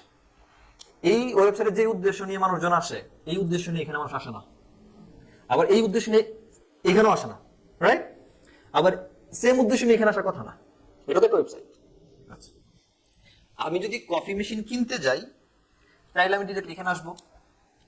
বাট আমার কাছে যদি মনে হয় যে আমি একটা কফি মেশিন কিনবো, কোন একটা মডেল বা ব্র্যান্ডের নাম পছন্দ হয়েছে, আমি এটা কিনবো, কেনার আগে আপনি কেনার জন্য জায়গা আছে, বাট কেনার আগে আপনার মনে একটা কিউরিওসিটি চলে আসছে, সেটা হচ্ছে আচ্ছা এটার স্পেসিফিকেশন কি, এটা কি দিয়ে বানানো হয়েছে, বা এটা আগে যারা ব্যবহার করছে তাদের রিভিউটা অ্যাকচুয়ালি কি, একবার দেখে নেই, যদি আমার কাছে পারফেক্ট মনে হয় তাহলে এটা পারচেজ করব, হতে পারে না? আচ্ছা, এইটা যদি মনে হয় এবং আপনি যদি মানে রিডিং বা পড়ার ব্লগিং এর দিকে আকৃষ্ট থাকেন, তাহলে গুগল এসে সার্চ করলে গুগল আপনার এরকম কোনো না কোনো একটা ওয়েবসাইট দিবে, এবং আপনি যদি বলেন যে বেস্ট কফি মেকার দেখাও আমারে, তাহলে গুগল আপনাকে এরকম কোনো একটা ওয়েবসাইটে নিয়ে আসবে বা দেখাবে, যেখানে আপনি এমন কোনো ওয়েবসাইট পাবেন যেখানে এরকম আপনার জন্য কয়েকটা কফি মেকার সিরিয়াল বাই দিয়ে রাখছে, এবং এই কফি মেকার গুলো আসলে কি, কেন কেনা উচিত, কেন কেনা উচিত না, বা এটা সম্পর্কে আরো কিছু আলাদা হালকা পাতলা কিছু ইনফরমেশন দিয়ে রাখছে। তো এই ব্যক্তিকে বলছে কেনেন, এই ব্যক্তি শুধু এই মেশিনটা সম্পর্কে ইনফরমেশন দিচ্ছে, এবং এই ব্যক্তি কথা বলছে যদি ভাই আপনার মন ভালো লাগে তাহলে অ্যামাজনের প্রোডাক্টটা আছে, দামটা দেখে নেন, দাম দেখে যদি পছন্দ হয় তাহলে অ্যামাজন থেকে কিনে নেন। এর নিজে তো বিক্রি করে নাই, সরাসরি বিক্রি একটা জায়গা দেখাই দিচ্ছে, তাহলে এইটার একটা ওয়েবসাইট, এবং ওর ইন্টেনশনটা আলাদা। এর ইন্টেনশন হচ্ছে মানুষকে শুধু ইনফরমেশন দিচ্ছে, রাইট? আপনি যদি মনে করেন আমার না লেখা পড়তে ভালো লাগে না, তাহলে এমন কোন ভিডিও দেখি যেই ভিডিওর মধ্যে কোনো একজন ব্যক্তি এটা কিনে ব্যবহার করে রিভিউ দিচ্ছে, তাহলে ইউটিউবে আসবো, এসে সার্চ করবো যে এই কফি মেশিন কেউ ইউজ করছে কিনা, সেটা রিভিউ আছে কিনা। তাহলে ইন্টেনশন যখন আমার চেঞ্জ হচ্ছে, উদ্দেশ্য যখন চেঞ্জ হচ্ছে, তখন আমার ওয়েবসাইট ঘোরার জায়গা চেঞ্জ হয়ে যাচ্ছে, রাইট? যদি এরকম চেঞ্জ হয়, আবার প্রত্যেকটা ওয়েবসাইটের কাজও আলাদা, তাহলে ওয়েবসাইটের মধ্যে ভ্যারিয়েশন থাকার কথা। এই যে এরকম জাস্ট ইনফরমেশন পাচ্ছে যে সমস্ত ওয়েবসাইট গুলা জাস্ট ইনফরমেশন দিয়ে রাখছে, এই সমস্ত ওয়েবসাইট গুলোকে বলা হয় ব্লগ ওয়েবসাইট।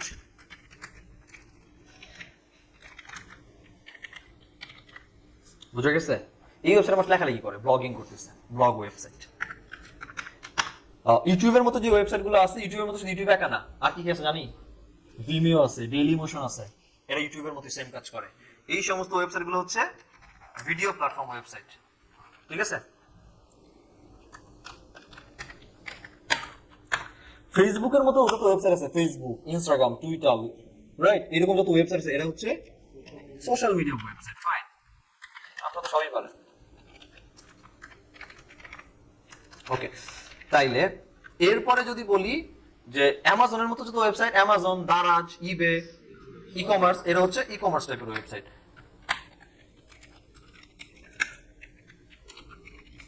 ই কমার্স টাইপের ওয়েবসাইট আমি প্রথমেই বলছিলাম, মানুষের উদ্দেশ্য অনুযায়ী মানুষজন এক একজন এক একটা ওয়েবসাইটে ঘোরাঘুরি করে, রাইট? তাইলে আপনি যখন কোন একটা ওয়েবসাইটের জন্য র্যাঙ্ক নিতে যাবেন, এসইও তো করবেন, কার জন্য করবেন? ওয়েবসাইটের জন্যই করবেন। তাহলে আপনার আগে বোঝা লাগবে আমি যে ওয়েবসাইটের এসইও করতেছি এই ওয়েবসাইটের টাইপ কি, এটা কি ব্লগ নাকি কমার্স? যদি ব্লগ হয় তাহলে তার জন্য এক ধরনের এসইও স্ট্র্যাটেজি করব, যদি ই কমার্স হয় তার জন্য আরেকটা করব, যদি ভিডিওর জন্য হয় তাহলে আরেকটা করব। তার মানে ক্ষেত্র বিশেষে এসইও স্ট্র্যাটেজি চেঞ্জ হবে। জিনিস এক, টার্মিনোলজিস এক, বাট পদ্ধতিটা একটু ঘোরায় ফিরে আসবে, ব্যাপারটা হচ্ছে ফোকাসিং জায়গাগুলো একটু চেঞ্জ হবে। ইডুমি হচ্ছে ই কমার্স ওয়েবসাইট, কারণ এখানে কোর্স দেখা যায়, তারা বিক্রি করতেছে, কোর্স সেল করে না।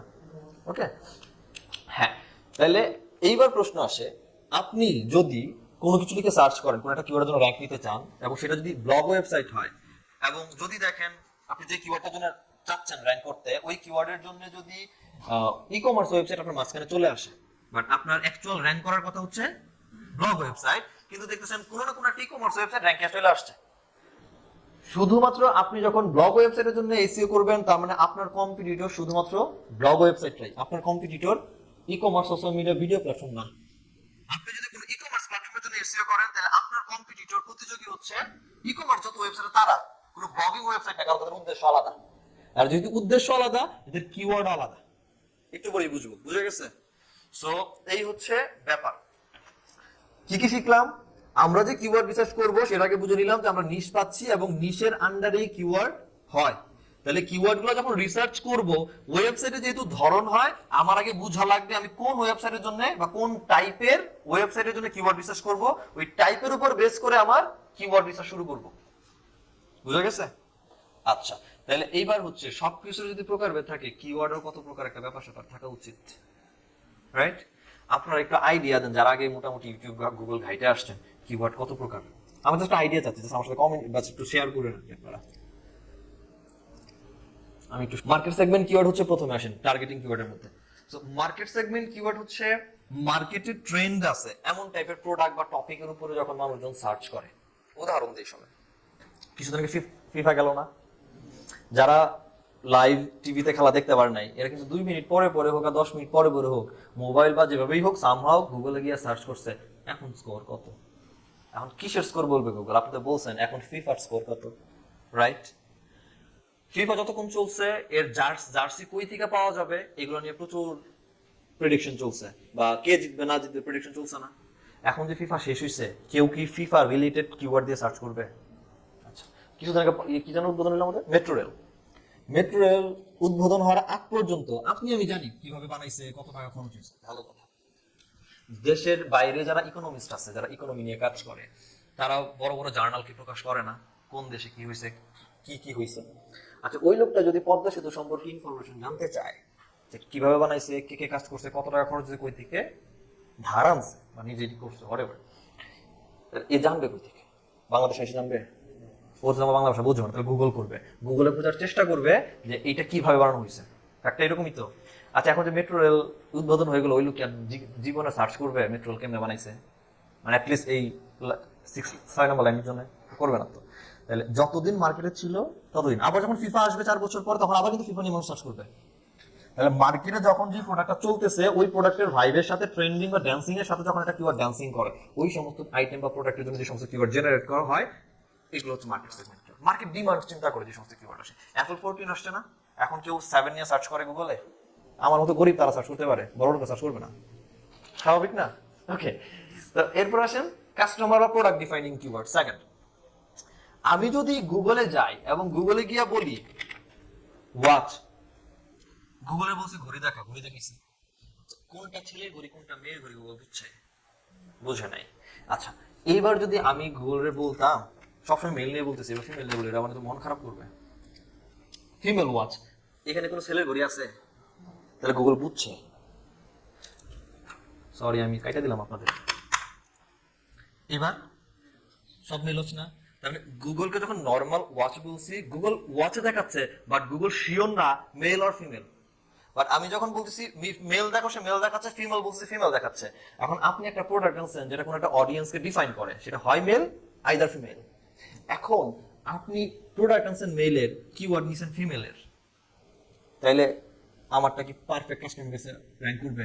আপনি জীবনে গার্লফ্রেন্ডের মানে ইচ্ছা পূরণ করা ছাড়া ফিমেল ওয়াচ লিখে সার্চ করবেন? মনটাতে পায় না। আপনার নিজের আইটেম নিয়ে তো সার্চ করবেন। তাইলে ফিমেল ওয়াচ, যারা ফিমেল তারা ফিমেল ওয়াচ লিখে সার্চ করবে। এখন আপনি আনছেন মেল ওয়াচ, কিওয়ার্ড বসেছেন ফিমেল ওয়াচ, কোন একটা মেয়ে গিয়ে সার্চ করছে ফিমেল ওয়াচ, আপনার ঘড়ি ছেলেদের ঘড়ি দেখাইছে, কিংবা মেয়ে ঘড়ি, তা আমার র্যাঙ্কে গিয়ে লাভটা কি হইল? তাহলে আইটেম বোঝা লাগবে, প্রোডাক্ট বোঝা লাগবে। প্রোডাক্ট যদি এমন হয় যে এই প্রোডাক্টটা কোন একটা জেন্ডারকে মেনশন করতেছে, অডিয়েন্সকে ডিফাইন করতেছে, তাহলে কিওয়ার্ডের মধ্যে আমার অডিয়েন্সের নাম উল্লেখ থাকা লাগবে, যেমনটা রাখছি মেল ওয়াচ, ফিমেল ওয়াচ। বুঝা গেছে?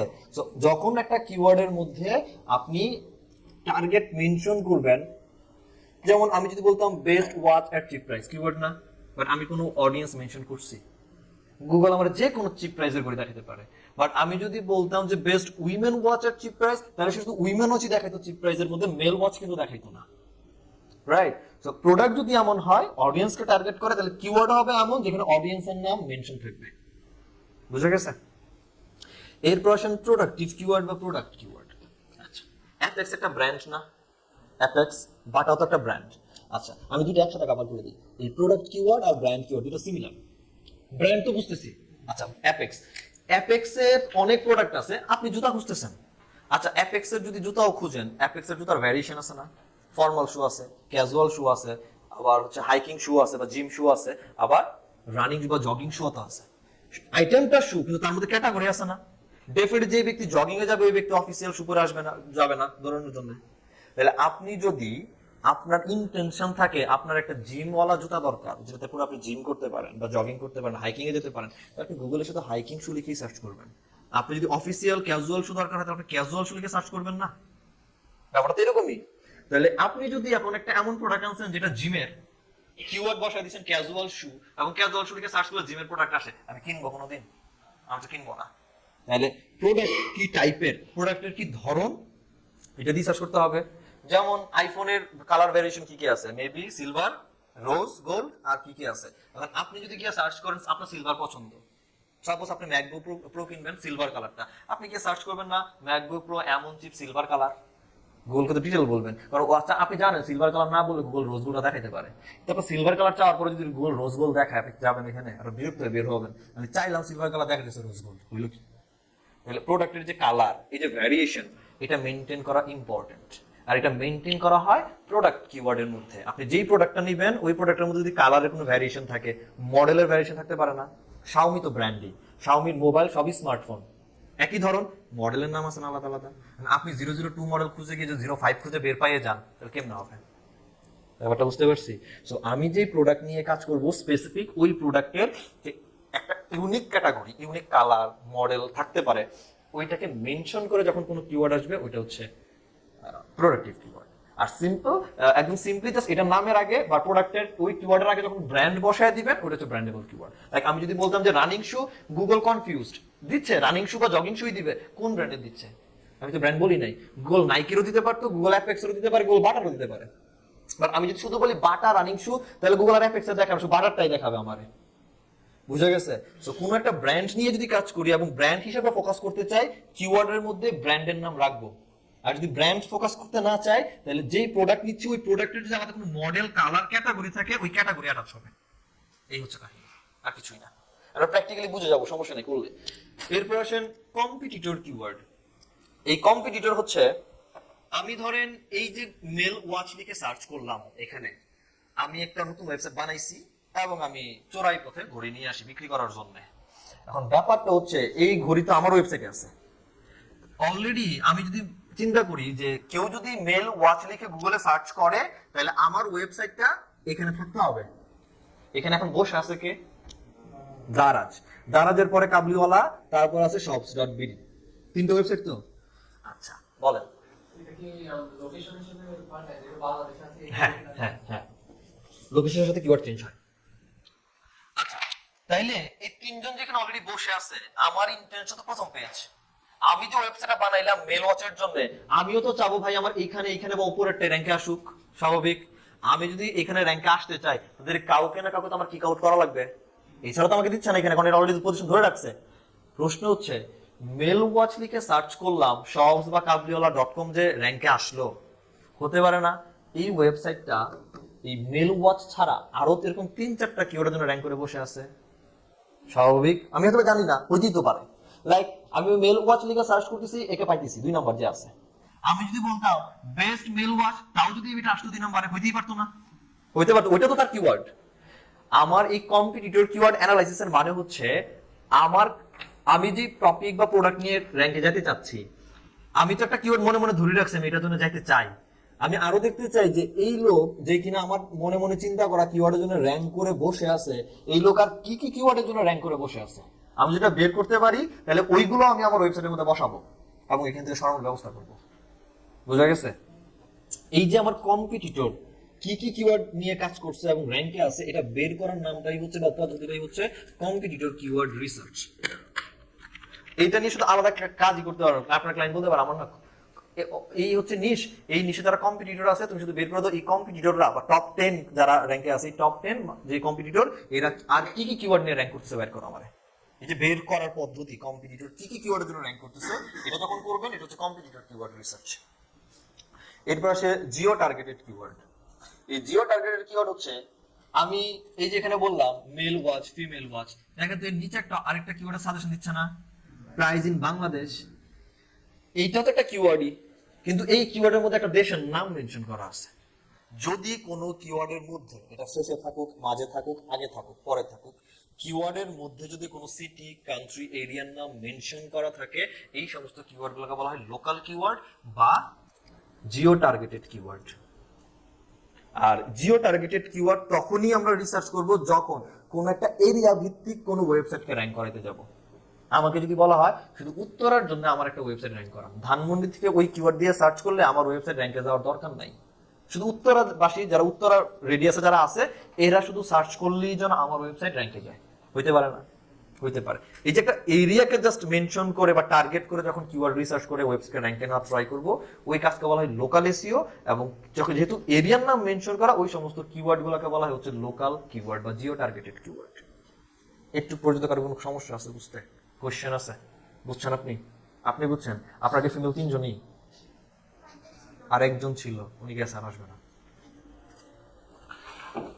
আচ্ছা, এখন আসেন, এই যে এতক্ষণ যাবত যে এতগুলা কিওয়ার্ড দেখলাম, এটা একটা কিওয়ার্ড তো না? হ্যাঁ, বুঝছেন এটা কিওয়ার্ড না? তাইলে তো এটাও কিওয়ার্ড। আচ্ছা, এটাও কিওয়ার্ড রাখেন, এটাও তো কিওয়ার্ড। এবার প্রশ্ন হচ্ছে, এটার যে কিওয়ার্ড বললেন, এই কিওয়ার্ডটা কত ওয়ার্ড নিয়ে? 3টা ওয়ার্ড। এইটা, এইটা 7টা ওয়ার্ড নিয়ে। এই যে কিওয়ার্ড গুলা নিলেন, এগুলাকে এই যে 1 ওয়ার্ড, 2 ওয়ার্ড, 5, 6, 7 ওয়ার্ডের হচ্ছে, এগুলোকে ওয়ার্ডের হিসাব করে চিন্তা করলে এদেরকে লেন্থ হিসাবে চিন্তা করা হয়। লেন্থের হিসাবে যে কিছুক্ষণ আগে কে যেন বললো না, শর্ট টেল, লং টেল, আপনি এইগুলাকে অ্যাকচুয়ালি লেন্থের হিসাবে বলা হয়। লেন্থের হিসাব করলে কিওয়ার্ড হচ্ছে 3 প্রকার, একটা শর্ট টেল কিওয়ার্ড, একটা হচ্ছে মিড টেল কিওয়ার্ড, আর একটা হচ্ছে লং টেল কিওয়ার্ড। এই শর্ট টেল কিওয়ার্ড গুলোকে আবার অনেকে বলে জেনেরিক কিওয়ার্ড। সো কখনো কোনো ক্লায়েন্ট যদি বলে আমার জন্য জেনেরিক কিওয়ার্ড রিসার্চ করতে হবে, তারপরে সেই short tail keyword rank research করতে বলতেছে। আর একটা হচ্ছে মিড টেল, আর একটা হচ্ছে লং টেল। লং টেলের আরেক নাম হচ্ছে ব্রড ম্যাচ কিওয়ার্ড। ক্লায়েন্ট যদি বলে broad match keyword rank research করতে হবে, তাহলে সে শর্ট টেলই চাচ্ছে। যদি বলে short tail is equal to broad match keyword. এখন কেমনে বুঝবো কোনটা শর্ট টেল, কোনটা মিড টেল, কোনটা লং টেল বা ব্রড ম্যাচ? যেই সমস্ত কিওয়ার্ডের লেন্থ 1 থেকে 2 ওয়ার্ডের মধ্যে শেষ, যেমন watch 1 word, male watch 2 word, female watch 2 word. এই যে 1 ওয়ার্ড বা 2 ওয়ার্ড দিয়ে যে সমস্ত কিওয়ার্ড গুলো জেনারেট করা হচ্ছে বা তৈরি হচ্ছে, এই কিওয়ার্ড গুলো হচ্ছে শর্ট টেল কিওয়ার্ড। বুঝা গেছে? 2 থেকে 3 ওয়ার্ডের মধ্যে, 3 ওয়ার্ডের বেশি না, 3 ওয়ার্ডের মধ্যে যে সমস্ত কিওয়ার্ড গুলো হয়, এগুলো হচ্ছে মিড টেল কিওয়ার্ড। যেমন বেস্ট ফিমেল ওয়াচ 3 ওয়ার্ড, 3টা ওয়ার্ড হয়ে যেত শর্ট টেল কি বলে মিড টেল, সরি 4 ওয়ার্ড, সরি 3 থেকে 4 ওয়ার্ডের মধ্যে। আর 4 ওয়ার্ডের বেশি যত ওয়ার্ডই থাকুক, সমস্ত ওয়ার্ড হচ্ছে লং টেল কিওয়ার্ড। তাইলে আপনারা আমার একটু বলেন, এটা কি কিওয়ার্ড? এটা মিড টেল কিওয়ার্ড। আমি বলছি লং টেল হচ্ছে 4 ওয়ার্ডের বেশি হবে, আর মিড টেল হবে 3 থেকে 4 ওয়ার্ডের মধ্যে। এটা কি কিওয়ার্ড? এই তো যা গাছ আছে চেহারা চিনতেছেন। তাইলে শর্ট টেল হচ্ছে ছোট, একদমই 1 থেকে 2 ওয়ার্ড, মিড টেল 3 থেকে 4 ওয়ার্ড, লং টেল 4 এর বেশি গেলেই লং টেল। আমরা যত কিওয়ার্ড রিসার্চ করব, যত ধরনের কিওয়ার্ড নিয়ে কাজ করব, সব সময় লং টেল কিওয়ার্ড নিয়ে কাজ করব। ক্লায়েন্ট কখনো আপনার কাছ থেকে শর্ট টেল আর মিড টেল কিওয়ার্ড চাবেও না, রিসার্চ করার দরকারও নাই। আর শর্ট টেল আর মিড টেল কিওয়ার্ড নিয়ে র‍্যাঙ্ক করা খুবই কঠিন। আমরা ইজিলি র‍্যাঙ্ক করতে চাবো, সহজে র‍্যাঙ্ক করব, এবং আমরা সব সময় ব্রড ম্যাচ বা লং টেল কিওয়ার্ড নিয়ে কাজ করব, রিসার্চও করব, বেরও করব লং টেল কিওয়ার্ড। বুঝা গেছে? আপাতত এতটুকু থাক, বাকিগুলা আপনাদেরকে অন্য একদিন শিখাবো। আজকে পর্যন্ত এতটুকু, এরপরে গেলে আপনারা পাজল হয়ে যাবেন। এর মতো বুঝছেন? তাহলে কিওয়ার্ডের মধ্যে যদি প্রোডাক্টের মধ্যে ভ্যারিয়েশন থাকে, তাহলে ভ্যারিয়েশনের মোতাবেক ট্রাই করব। প্রোডাক্ট হলে প্রোডাক্টের মডেল আসতে পারে, কালার আসতে পারে, ওটার সাথে ব্র্যান্ড আসলে ব্র্যান্ড হইতে পারে, রাইট? আর কি বলে জানো, অডিয়েন্স ডিফাইনিং হলে male female whatever it is, এটা আসতে পারে। আচ্ছা, আরেকটা উদ্দেশ্য ছিল বলছিলাম, প্রত্যেকটা একটা উদ্দেশ্য নিয়ে সার্চ করে, এটা লাস্ট শেষ করি। এটা হচ্ছে এই শর্ট টেল লং টেল যেভাবেই নেন, মানুষের উদ্দেশ্য অ্যাকচুয়ালি 3 প্রকারের উদ্দেশ্য নিয়ে মানুষজন গুগল এসে সার্চ করে। একটা হচ্ছে আমার কোনো কিছু কিনতে চাই না, শুধু ইনফরমেশন দরকার, এই সমস্ত কিওয়ার্ড গুলোকে বলা হয় ইনফরমেশনাল কিওয়ার্ড অথবা নন কমার্শিয়াল কিওয়ার্ড। এই ইনফরমেশনাল কিওয়ার্ড বা নন কমার্শিয়াল কিওয়ার্ড ব্লগ ওয়েবসাইটেও বসানো যায়, ই কমার্স সাইটেও বসানো যায়, দুই জায়গাতেই কাজ করে। তবে বেসিক্যালি মূল টার্গেট থাকে ব্লগ ওয়েবসাইটের মধ্যে আমরা নন কমার্শিয়াল বা ইনফরমেশনাল কিওয়ার্ডগুলো বসাবো। বুঝা গেছে? ইনটেন্ট কি এটা একটু বের করে দেওয়ার জন্য আলাদা জায়গা আছে। ট্রানজ্যাকশনাল হচ্ছে তার উল্টাটা। ট্রানজ্যাকশনালের মূল উদ্দেশ্য হচ্ছে মানুষজন কোনো কিছু কিনতে আগ্রহী বা কেনার উদ্দেশ্য নিয়ে সার্চ করবে, আর যে সমস্ত প্রোডাক্ট মানুষজন কেনার উদ্দেশ্য নিয়ে সার্চ করে সেগুলো হচ্ছে ট্রানজ্যাকশনাল কিওয়ার্ড। আর ট্রানজ্যাকশনাল কিওয়ার্ড ব্যবহার হয় শুধুমাত্র ই কমার্স ওয়েবসাইটের মধ্যে। বুঝা গেছে? আর নেভিগেশনাল কিওয়ার্ড হচ্ছে এক প্রকারের মানুষ আছে, বিশেষ করে আমার আম্মা এটা করে, যেটা হচ্ছে আম্মাকে যদি বলি যে অনলাইন থেকে অর্ডার করি, আমি বলে না না না, দোকানে গিয়ে টাইমে টুনা দেখবো, রংটা উঠে কিনা তারপরে কিনবো। তাহলে এইটা ভালো নাকি ওইটা ভালো কম্পেয়ার করে এমন মানুষ আছে। আপনি কম্পিউটার কিনবেন, আগে মাথায় ঘুরে আমি কি ইন্টেলের প্রসেসর কিনবো নাকি রাইজেনের প্রসেসর কিনবো, করতে পারে না। আপনি যেমন কথা তেমন করে গুগল গিয়ে সার্চ করে ইন্টেল ভার্সেস রাইজেন কোনটা বেটার, তাহলে আপনি কম্পেয়ার খুঁজতেছেন, যেটা ভালো মনে হচ্ছে কম্পেয়ার করে ওইটা আপনি কেনার সিদ্ধান্ত নিচ্ছেন। এই যে কম্পারিজন করা এমন টাইপের কিওয়ার্ড গুলো হচ্ছে নেভিগেশনাল কিওয়ার্ড। বুঝা গেছে? এইটা ভালো নাকি বি ভালো, এ ভালো নাকি বি ভালো, এরকম ইন্টেনশন। সো কোনটা নেভিগেশনাল কোনটা ইন্টেনশনাল বা সরি ইনফরমেশনাল বা কোনটা ট্রানজ্যাকশনাল, এটা দেখা দেওয়ার জন্য একটা প্রপার্টি বা ওয়েবসাইট আমরা পাবো যে বলে দিবে এই কিওয়ার্ডটা এটা এটা এটা এটা, এর উদ্দেশ্য কি। ঠিক আছে? এটা বোঝার জন্য আমাদের জায়গা আছে। এই কথা এই জাস্ট এই কয়েকটা জিনিস মাথায় রাখেন। তাহলে এইবার চলেন কিওয়ার্ড গুলোর পিকিং শিখি, তারপর নেক্সট ক্লাসে করে রিসার্চ। আগে তো কিওয়ার্ড বোঝা লাগবে, যেমন এটাকে যেটা দেখি বুঝে ফেলছেন যে এটা লং টেল, এটা শর্ট টেল, এটা মিড টেল, আগে তো বুঝতে হবে নিশ বেসিস ধরে ধরে কিওয়ার্ড কি। সো কিওয়ার্ডের আইডিয়া নেওয়ার জন্য প্রথম একটা জায়গা যেটা আপনি পাবেন সেটা হচ্ছে গুগল নিজে। আপনি যদি নরমালি গুগলে আসেন এবং আপনি যে কোনো কি টপিক ইজ ইকুয়াল টু নিশ, যে কোনো নিশ নিয়ে সার্চ করতে পারেন। আচ্ছা, গেমিং ল্যাপটপ নিশ না? গেমিং ল্যাপটপ তো একটা নিশি টপিক। আচ্ছা, যদি বলি যে গেমিং ল্যাপটপ আরে হ্যাঁ ল্যাপটপ, যখনই গেমিং ল্যাপটপ লিখে সার্চ করছি গুগল নিজে আমাকে কয়েকটা সাজেশন করতেছে না? এই সাজেশন করা কিন্তু গুগল মানে হুজুগে নেশা করে সাজেশন করতেছে না। যেগুলো আমাকে গুগল সাজেশন করতেছে এগুলো আমার আপনার মতো কোনো না কোনো মানুষ গুগলে সার্চ করছে বিদে গুগল আপনাকে বলতেছে যে দেখেন আপনি এগুলোর মধ্যে চাচ্ছেন কিনা। তাহলে এটা আমার একটা আইডিয়া। আমাদের নেক্সট স্টেপ হবে, যেহেতু আমরা বলছি সবসময় লং টেল কিওয়ার্ড বের করবো, আমরা একটা নিশ ধরবো, আই মিন টপিক, এবং টপিকের আন্ডারে মোটামুটি আমরা লং টেল কিওয়ার্ড গুলোকে বাছাই করার চেষ্টা করব যে এটা লং টেল কিওয়ার্ড। ফাইন, তাহলে এইখান থেকে লং টেল কিওয়ার্ড কোনগুলো নিতে পারবো? এটা যাবে, এটা যাবে, এটা এটা আলাদা আলাদা করবো। বুঝে গেছে? তাহলে গুগল একটা জায়গা নিজেই, গুগল নিজে একটা প্ল্যাটফর্ম যে আপনাকে কিওয়ার্ড সাজেশন দিচ্ছে যে আপনি এই টপিক নিয়ে কাজ করতে চাচ্ছেন। আচ্ছা, এই টপিক নিয়ে তাহলে এরকম এইগুলো লিখে মানুষজন সার্চ করে, যেহেতু মানুষজন সার্চ করে আর দিন শেষে তো কন্টেন্ট তো মানুষের জন্যই, তাহলে এগুলো আমার কন্টেন্টের মধ্যে আমি তো বা সামহাউ কোথাও না কোথাও আমি বসাতে পারি, প্লেসমেন্ট করতে পারবো। বুঝা গেছে? তাহলে এখান থেকে আমার জন্য সুইটেবল পারফেক্ট যেটা মনে হবে এটাকে আমরা এখান থেকে ইউজ করব। এইটা যদি আমার কাছে পারফেক্ট মনে না হয় আমরা একটা এক্সটেনশন ব্যবহার করব। এক্সটেনশনের নাম হচ্ছে সার্ফার এসইও। আপনি জাস্ট গুগল এসে সার্চ করবেন surfer SEO extension, surfer SEO extension. এটা লিখে সার্চ করলে একটু নিচের দিকে স্ক্রল করলে দেখবেন কিওয়ার্ড সার্ফার নামে একটা অপশন আছে এবং ইউআরএল এর স্টাইল হচ্ছে chrome.google.com। ওকে, chrome.google.com। এই যে এক্সটেনশনটা এইটা আমরা আমাদের এই ব্রাউজারের মধ্যে অ্যাটাচ করে নিব। আপনাদের মধ্যে মোজ এখন ইউজ করেন কে? Mozilla Firefox. যারা মোজিলা ফায়ারফক্স ইউজ করেন তারা শিফট হন এন্ড ক্রোমে আসেন, কারণ এসইও এর কাজ করতে গিয়ে আমরা এমন কিছু এক্সটেনশন ইউজ করব যেগুলো মোজিলার জন্য চলেই না, বানানোই হয় নাই, এগুলো ক্রোমের জন্য রেডি করা হয়েছে। বুঝে গেছে? সো আমরা একটু ক্রোমে শিফট হব এসইও এর কাজ করার জন্য। এই কিওয়ার্ড সার্ভারটাকে হচ্ছে আমরা ক্লিক করলে আপনি ঠিক এইভাবে আপনি পাবেন, ঠিক এইভাবে পাবেন। ওকে, আসলে আপনি এই যে অ্যাড টু ক্রোম লেখা আছে এখানে, অ্যাড টু ক্রোমে ক্লিক করবেন এন্ড এখান থেকে অ্যাড এক্সটেনশনে ক্লিক করে দিবেন এন্ড একটু ওয়েট করেন। অ্যাড হয়ে গেল। অ্যাড হলে দেখেন এই যে এখানে একটা আইকন আসছে, এটা কেটে দিলে অটোমেটিক্যালি এটা যে এইটার পাজলের ভিতরে ঢুকে গেছে। আপনি জাস্ট এখানে ক্লিক করবেন এবং এখানে খুঁজে দেখেন কোথায় সার্ভারটা আছে। এটাও এই যে এখানে পিন আইকন আছে, পিন করলে আমার এখানে পিন আপ হয়ে যাবে, এটা এখানে রেখে দেন। এইবার এটা কেন করলাম, উপকারিতাটা কি হইলো? হলো আমি যখন নরমালি এখানে যদি গেমিং ল্যাপটপ লিখে সার্চ করতাম, এই তো রেজাল্ট আসছে, শেষ, আশেপাশে আর কিছু নাই।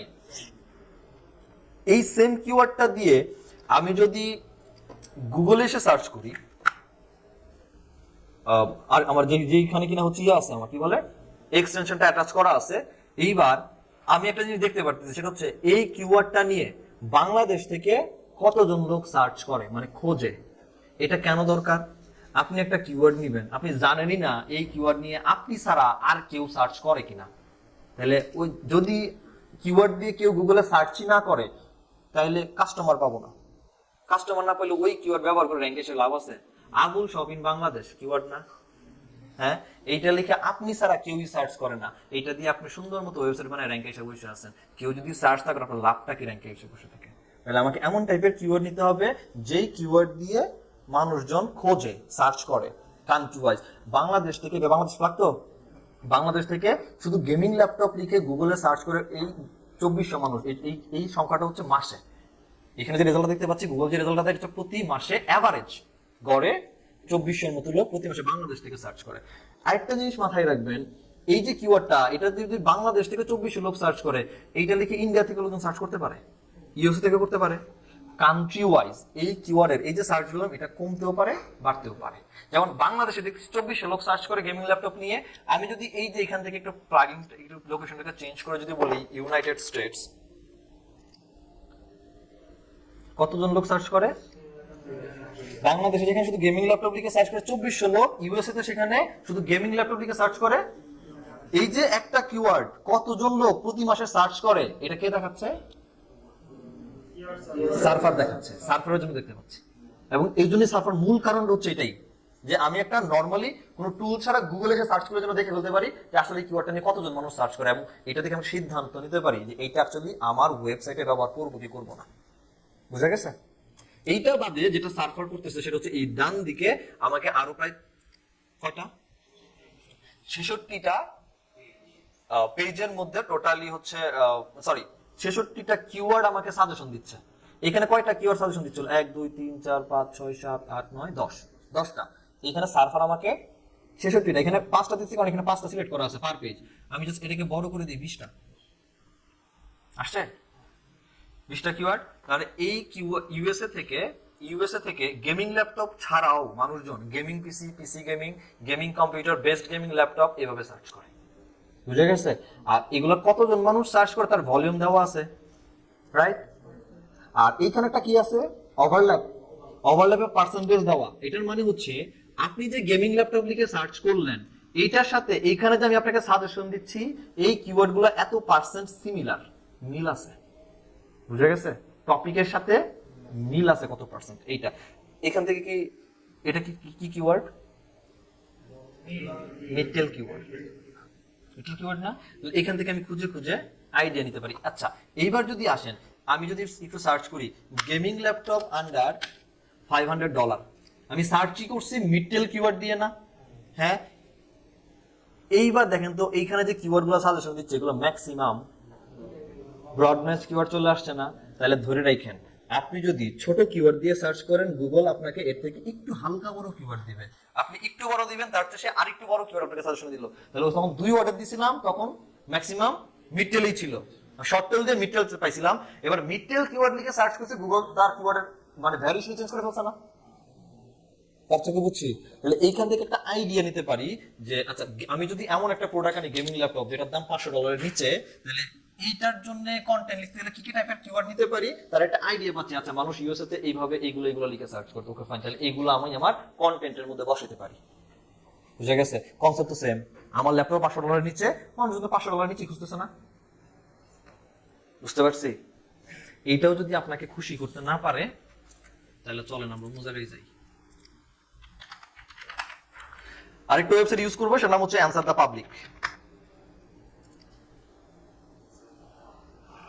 ওকে, গোলাপি রঙের হাসি দিচ্ছে আমাদের নীল পাটেল।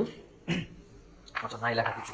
এইখানে এসে অ্যানসার দ্য পাবলিকে এসে আপনি এইখানে আপনার মূল টপিকটা দেন। ধরেন গেমিং ল্যাপটপ দিলাম, সেম টপিকটাই দিলাম। আমার কোন কান্ট্রি যেন চাচ্ছিলাম? ইউএসএ। তাহলে বাংলাদেশ থেকে একটু খুঁজে আমরা একটু ইউএসএ দিকে একটু খুঁজবো, এবার খুঁজে একটু বের করি ইউএসএ।